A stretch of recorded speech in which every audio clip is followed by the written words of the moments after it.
Magandang araw po. Ngayong araw po ay maglalagay tayo ng pataba sa ating mga tanim na kalamansi.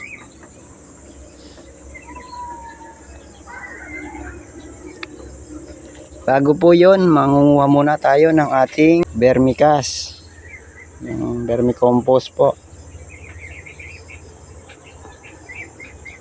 Ito po ang ating gagamitin at ilalagay sa ating mga tanim na kalamansi. Ito po yung pwede nang gamitin. Matagal na po itong na-stock na compost. Ayan. Itong kalahati ng pool na to na malaki ay pwede na rin gamitin. Ayan pa po, kitang-kita nyo naman po yan. Ayan yung mga saging nating ginayat, yung mga yung mga leftover na katawan ng saging. Ayan. Diyan natin itinambak. Mayaman yan sa potassium, kaya mas mataba yung ating vermicompost. Banda rito naman po sa kanan yung isang pool na pa po to, hindi pa to po katagalan na natatambak. Yan, pinabubulok pa po yan.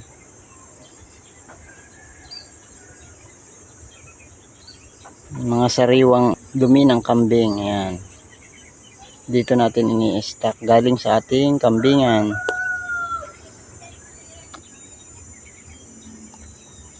Bago po mapuno yan ay halos kalahating taon yan na talagang marami-rami talaga.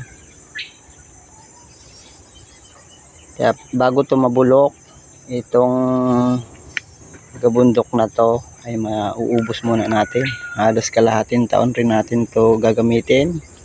Tapos sa kabila naman ay kalahating taon din. Kukuha lang po tayo rito ng panlagay. Madali lang naman pong kunin yan, yung bandang ibabaw lang po ang ating kukunin. Ayan. Ito yung mga dumi ng ating African Nightcrawler. Hindi na po natin yan sinasala kasi pansarili lang naman po yan. Hindi naman po tayo nagbebenta sa ngayon ito. Panggamit lang po ito dito sa ating mga taniman.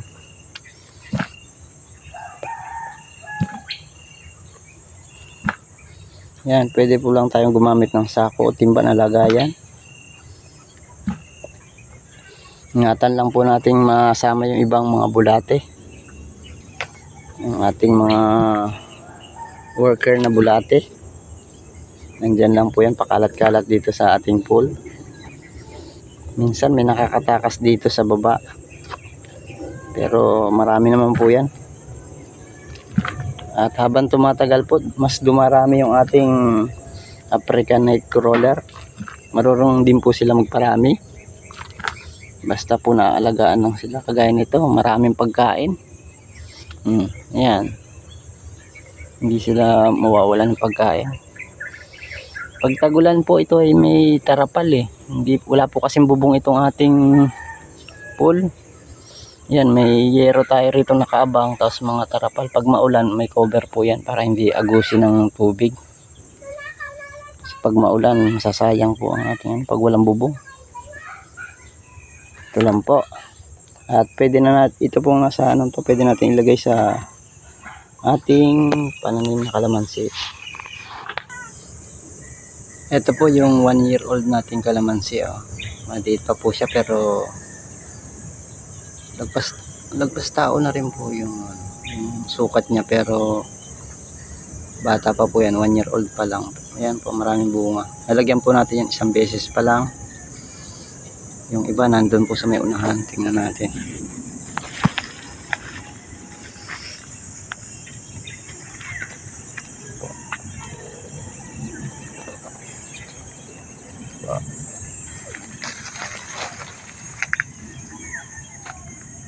Isang puno na to, magbunga. Ito. Marami siyang bunga.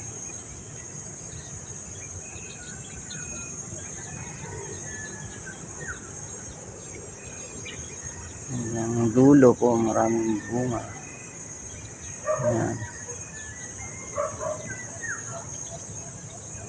Sa baba. Hanggang dito sa baba niya, oh, maraming bunga. Simple lang po ang paglalagay ng vermicast dyan sa napataba sa ating mga kalamansi. Mag-ukay lang po tayo malapit sa puno niya. Mababaw lang po yan, mga 3 to 4 inch lang ang lalim niyan o humigit. Mga 5 inch ang maganda-ganda na yon. Lalagyan lang po natin yan ng vermicast. Halimbawa ito. Ayan. Ayan. Ayan. Tapos pagkahukay, lalagyan natin vermicast, saka tatabunan po. Agusin po kasi yan pag walang tabon. Kaya ating hinuhukay. Lalo ngayong tag-ulan, kailangan po yan natatabunan. Ganyan lang po kasimple. Yan po ang diskarte natin sa pagtatanim niyan. Isang beses pa lang po natin nalagyan yan ng pataba. Ito ay pangalawa na. Pero tingnan nyo naman po, maraming bunga. Sa mga susunod na paglalagay po, papalayo ang lagay natin sa puno. Kasi ang ugat po niyan ay kumakalat. Habang nag-iedad po yung kalamansi, lumalawak po yung ugat niyan, papalayo, palapad po. Ang lagay po natin yan ay kung ano yung lapad nung mga dahon na inaabot niya, na nililuman niya, doon ang lagay natin. Pwede rin lagyan dyan sa puno na yan. Mas maganda kung paikot ang lagay. Sa susunod natin lagay dito naman, mga 1 meter paikot sa puno ang lagay natin. Ayun lang po.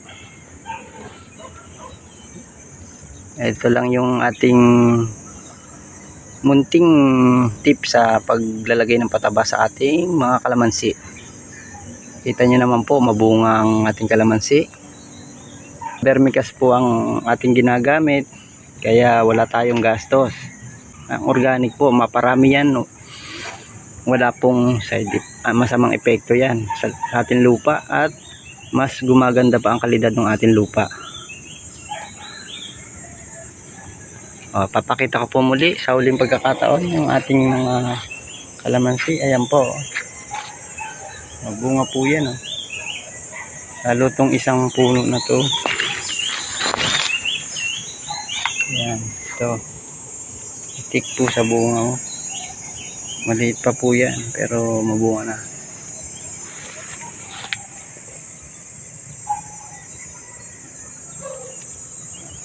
Ganyan po siya kabunga, diba?